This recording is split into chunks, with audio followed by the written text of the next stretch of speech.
Hi వర్స్ this is friend welcome back our YouTube channel.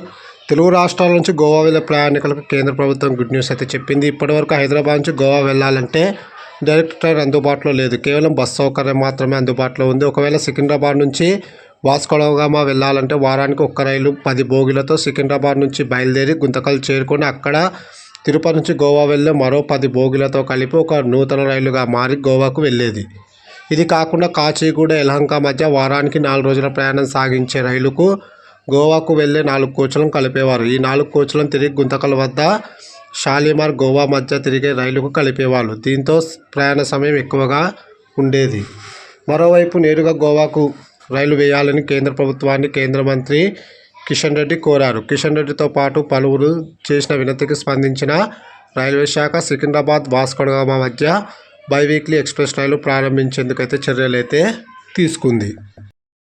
Secunderabad Vasco da Gama మధ్య biweekly express రైలును ప్రారంభిస్తున్నట్టు railway శాఖ ప్రకటించడంతో ప్రధాని మోడీ గారు, రైల్వే శాఖ మంత్రి అశ్విని వైష్ణవ్లకు కేంద్ర మంత్రి కిషన్ రెడ్డి గారు ధన్యవాదాలు అయితే తెలిపారు.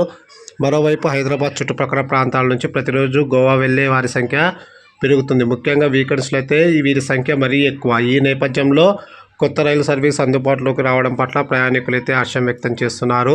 సికింద్రాబాద్ గోవా బైవీక్లీ ఎక్స్ప్రెస్ రైలు సికింద్రాబాద్, కాచిగూడ, షాద్నగర్, జడ్చర్ల, మహబూబ్నగర్, గద్వాల్, కర్నూలు సిటీ, డోన్, గుంతకల్, బళ్ళారి, హోస్పేట్, కొప్పాల్, గడగ్, హుబ్లీ, ధార్వాడ, లోండా మీదుగా వాస్కోడగామా చేరుతుందని రైల్వే శాఖ అయితే వెల్లడించింది. మరిన్ని వివరాలు, మరిన్ని అప్డేట్లు అయితే తెలియజేస్తాను. వీడియో వస్తే ఖచ్చితంగా లైక్ చేయండి.